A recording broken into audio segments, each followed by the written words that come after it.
예, 보신 것처럼 제1야당 대표인 이재명 대표가 이 검찰 소환 통보를 받으면서 정치권에도 상당한 파장이 예상되고 있습니다. 두 분과 함께 자세하게 짚어보도록 하겠습니다. 신성범 전 새누리당 의원 그리고 김종욱 전 청와대 행정관 나오셨습니다. 안녕하세요. 안녕하세요. 자, 먼저 이재명 대표는 어제 이 검찰 소환 통보에 이제 격앙된 반응을 보였습니다. 직접 한번 들어보겠습니다. 지금 야당 파괴하고 정적 제거하는데 힘쓸 때입니까, 여러분? 이재명이 그렇게 무섭습니까? 이재명을 죽인다고 해서 그 무능함과 불공정함이 감춰지지 않습니다, 여러분. 가장 불공정하고 가장 몰상식한 정권이 바로 윤석열 정권입니다, 여러분. 아까 저보고 생일날이라고 그러는데 아마 생일날에 맞춰서 소환장을 보낸 게 아닌가. 속이 시커멓게 타들어갈 거다. 얼마나 그러겠냐 말씀하시는데 전혀 타들어가지 않고 있습니다. 자, 전혀 속이 타들어가지 않고 있고 이재명을 죽인다고 해서 그 무능함과 불공정함이 감춰지지 않습니다. 좀 어떻게 들으셨습니까? 속이 타 들어가겠죠. 말씀은 저렇게 하지만 어떻게 속이 안 타겠어요. 그러니까 길고 깊은 겨울이 온다. 이게 이재명 대표가 며칠 전에 그저께 했던 이야기니까 정말 말 그대로 눈앞에 닥쳤잖아요. 28일 나갈 것인가 말 것인가를 결정해야 되는 지점이다. 이게 오히려 어떻게 보면 대장동도 아직도 남아 있고 또한 그 선거법 위반 사건의 변호사비 대납 의혹 사건도 남아 있고 선거법은 기소됐고 앞으로도 2개가 더 남아 있는 이런 상황에서 본다면 본인의 말과는 달리 굉장히 급한 상황이 된 것만은 맞는 거죠. 이른바 수없이 많은 사람이 얘기했던 사법 리스크가 목전에 닥친 거죠. 알겠습니다. 자, 그리고 이재명 대표가 어저께 얘기를 한 게 생일에 맞춰서 소환장을 보냈다. 이런 이야기도 하고요.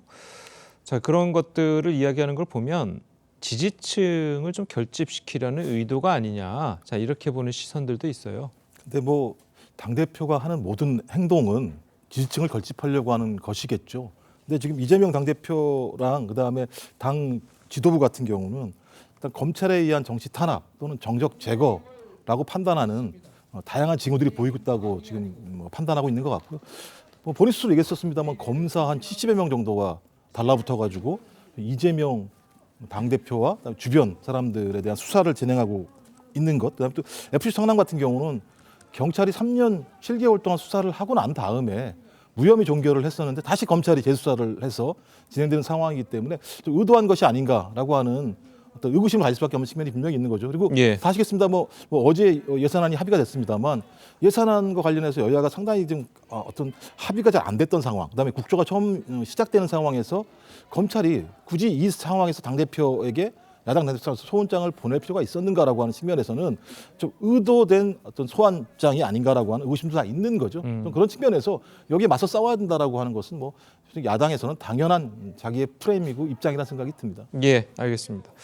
자, 그리고 과연 검찰에 과연 출석을 할 것이냐의 여부는 물론 민주당 지도부에서는 28일 날은 출석하지 않겠다라고 이제 결정을 한 것 같은데 앞으로의 출석 여부는 좀 어떻게 예측을 하십니까? 언제까지 소환에 응하지 않을 수 있을까가 핵심이다. 예. 그건 본인들이 민주당이나 이재명 대표가 판단할 일이긴 한데 이 사건의 본질을 좀 잘 보셔야 되는데 지금 교수님께서는 이제 경찰에서 무혐의 결정을 했다고 했지만 이게 4년 전에 2018년도에 야당이 고소를 했고 그것을 3년 넘게 분당 경찰서에서 수사를 하는 둥 마는 둥 하다가 불송치 결정을 한 불송치. 검찰에 안 보낸단 말이에요.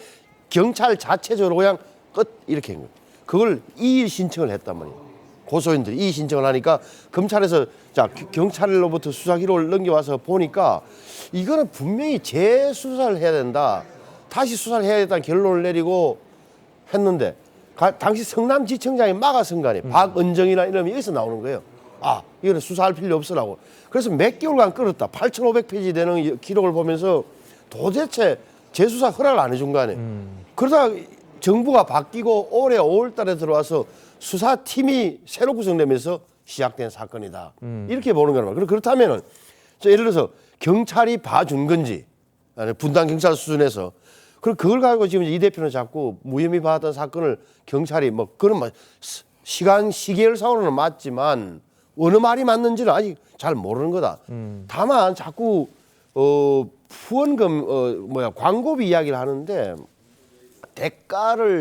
대가성이 없는 뭐 성금이 어떻게 하겠어요? 아주 좋은 거잖아요. 지역사회 발전을 위해서. 이건 대가성이 너무 뚜렷한 경우가 한 150억 원 가까이 넘는 거 아닙니까? 예를 들어서 한 기업에서는 3,000평 되는 그 병원용 부지를 갖고 있다가 이것을 떡 그냥 상업용 부지로 바꿔주고 그다음에 용적률도 뭐 올려주고 뭐 체납 비율로 낮춰주고 이런 식의 특혜를 주는 게 온당한 거야. 이게 박근혜 전 대통령이 형을 받았던 삼사뇌물.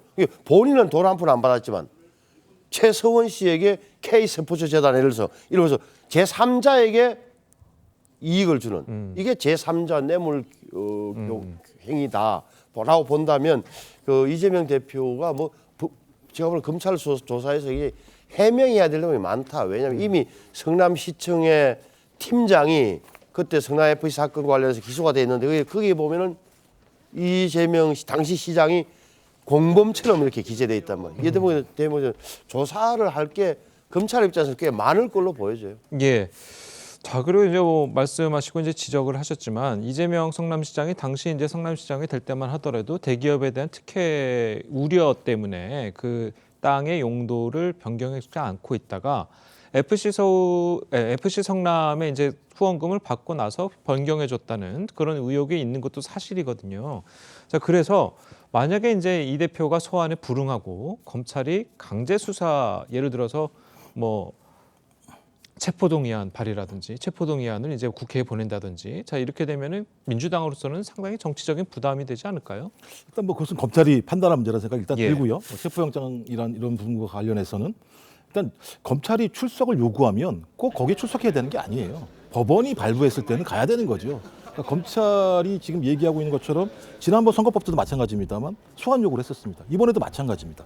앞으로 또 제가 볼 때 대장동, 변호사비 대납 소위 건건이 있을 때마다 유죄가 확진되지 않은 상황에서 계속 제1야당의 당대표를 소환하는 건 매우 정치적 행위로 보일 가능성이 되게 높은 측면이 있는 거죠. 좀 그런 측면에서 이번 10월 28일도 아마 불응할 거라고 생각을 하는데 예. 어느 시점이 되게 되면 본인이 전체적인 포괄적인 문제와 관련해서 국민에게 설명을 하거나 아니면 검찰의 출석에 응할 가능성이 있습니다만 이번은 아닐 거라 생각이 드는 것이고요. 그다음에 인허가 말씀을 하시는데 인허가 내용 같은 경우는 지금 재량권 내 행정 절차를 밟은 내용들이에요. 공식적으로. 근데 거기에 핵심이 뭐냐면 제3자 뇌물은 부당한 청탁이 있는지 없는지에 대한 내용입니다. 그럼 이 부당한 청탁들을 확인하려고 하는 건 지금은 검찰은 지금 진술도 있고 증거도 있다고 얘기하는데 제가 볼 때 증거가 뭐가 있을지 모르겠어요. 말씀하신 것처럼 부당한 청탁이라고 얘기하면 뭐 공문서를 써서 부당한 청탁을 하지 않았을 거 아니겠습니까? 그럼 그것이 녹취이건 아니면 비밀 약정이건 무엇이 있어야 되는데 저는 그것이 없다라고 지금 이재명 당대표는 생각하고 있기 때문에 그러니까 인허가는 재량권의 행정적인 절차인 것이고 부당한 청탁이라고 한 부분 관련해서 청탁을 하지 않았기 때문에 청탁을 받지 않았기 때문에 이재명 당대표는 그런 것이 없다라고 얘기하는 상황이어서 저는 이 정도 상황이라면 제1야당 당대표에게 오히려 그냥 서면으로 물어도 되는 거 아니겠습니까? 꼭 포토라인, 뭐 포토라인이 안 써도 상관없겠습니다만 이재명 당대표가 나가는데 포토라인 안 쓰겠다고 얘기하면 또 오히려 많은 사람들이 뭐 문제 있는 거 아니야? 이렇지 않겠습니까? 근데 반복적으로 포토라인을 쓰게 만들려고 하는 것이 검찰의 의도인가? 그렇다면 거기에 응할 이유가 없다라고 하는 것이 제가 볼 때 민주당 지도부와 당대표의 입장이라는 생각이 듭니다. 예. 자, 그래도 이제 당내에서는 또 다른 목소리가 나오기도 합니다. 이 비이재명계에서는 이재명 대표에 대한 검찰 수사는 당과 분리되어야 된다. 자, 이런 목소리가 나왔습니다. 들어보시겠습니다. 뭐 혐의가 입증된 게 없기 때문에 이재명 대표가 당당하게 싸워나가시기를 원합니다. 뭐 당이 당당하게 싸울 일은 아니죠. 팩트에 대해서는 당의 공식 라인이 대응하는 건 부적절하다 이거죠. 그걸 아무도 모르는데 그걸 어떻게 대응해요. 당이 더 이렇게 분열하지 않고 단일 대우로 갈 수 있는 이게 유일한 길이라고 생각합니다. 자, 그동안도 이제 비이재명계 의원들은 뭐 유감 표명을 해야 된다라든지 뭐 이런 식의 이야기를 많이 했고 당과 분리돼야 된다고 했는데 특히 조홍천 의원 같은 경우에는 검찰이 이제 소환 통보를 하는 마당에 이제 뭐 팩트로 드러난 것 아니냐 이렇게 얘기하는 것 같거든요. 아니 이게 조홍천 의원의 말이 합리적이고 맞는 거예요. 왜 그러냐면은 당의 지금 현직 국회의원들도 이 사건에 대해서 내용을 알겠습니까? 다들 침묵하는 이유가 모르기 때문에 그냥 침묵하는 거예요. 어째 될지. 그러니까 아니 그 성남시장 시절의 이야기를 어떻게 당 의원들이 알겠어요. 당원 의원들끼리 단톡방에서도 유일하게 알 수 있는 게 대표가 무슨 일이래요. 뭐 아는 사람 있어야면 누가 다 답변하겠어요. 그냥 맞는 거예요. 저거는 조홍철은 말에 의원 말이 100번 맞는 거죠. 그러니까 지금은 저렇게 분리 대응하는 게 맞는 거죠. 지금은 다들 뭉쳐서 대표를 지켜줘야 하는 거 아닌가. 검찰 하는 행위가 밉다. 우리를 완전히 노웅래 의원권도 봐라. 우리가 다 함께 걸려 들어갈 가능성이 있다라고 해서 방어선을 같이 치지만 하나하나 사실관계가 조금씩 나오면 나올수록 그 스크럼 자체는 흩어지게 돼 있는 거예요. 예. 사실 뭐 또 이렇게 가다 보니까 이제 일각에서는 이 대표가 당 대표직에서 물러나야 된다. 자, 또 이런 이야기도 나오고 있어요. 그러니까 이제 그 말씀하시는 분이 계속 똑같은 분들이세요. 조홍천, 서른, 이원욱, 김종민 계속 돌아가면서 이분들이 말씀하시고 있어요. 그 외의 분들이 말씀하시나요? 말씀하지 않습니다. 말씀하신 것처럼 관망도 있을 것이고요. 또 이재명 당대표에 대한 검찰 또는 윤석열 정부의 탄압이라고 생각하시는 분들도 분명히 계실 거예요. 근데 이분들이 어떤 인터뷰만 하게 되면 대서특필이 되는 상황들이 벌어지게 되는 것이고 당에 큰 문제가 있는 거 아니냐고 얘기하고 있습니다만 고민정 의원 같은 경우는 대안이 있냐라고 얘기하고 있는 상황 아니겠습니까? 또 하나 이 사법 리스크 계속 말씀하시는데 1,600만 명의 우리나라 국민 77.77%의 당 선거에 참여했던 분들 그다음에 대선 지지율 1위 다 알고 이분을 지지하고 선택했던 측면이 분명히 있는 거예요. 저는 그래서 이 문제는 나중에 실제로 기소가 되게 되면 기소되는 순간부터 당무정지라고 하는 것이 벌어지게 됩니다. 당무위원회에서 결정을 또 하겠습니다만 그럼 아마 구속영장에 내용이 있을 거예요. 내용을 봐야 돼요. 지금은 그냥 불렀을 뿐이에요. 예를 들면 그러니까 어느 순간부터 검찰이 부르거나 검찰이 얘기하면 사실인 양, 정의인 양 전혀 안 그렇습니다. 법원에서 물어봐야 되는 것이고요. 그러니까 변론할 수 있는 권한이 있는 건데 언제부터가 그런 것 같아요? 검찰이 얘기하면 그것이 정의인 양. 절대 그렇지 않습니다. 그러면 검찰이 다 했으면 모든 게 다 유죄가 나와야겠죠. 다 유죄 나오지 않거든요. 전 그래서 좀 사태가 좀 더 흐르고 난 다음에 매번 말씀드립니다. 태블릿 PC와 같은 명백한 증거가 나오면 이재명 당대표가 어떻게 버텨내겠습니까? 저는 그것이 아직 안 나왔기 때문에 지켜봐야 된다고 생각합니다. 그 태블릿 PC도 약간 논란이 있는 건 사실이에요. 두 가지가 있습니다. 태블릿 예. 한 해가 두 가지가 있으니까요. 두 번째 거죠. 논란이 되고 있는 거. 예, 알겠습니다. 예, 오늘 두 분 말씀은 여기까지 듣겠습니다. 잘 들었습니다. 고맙습니다.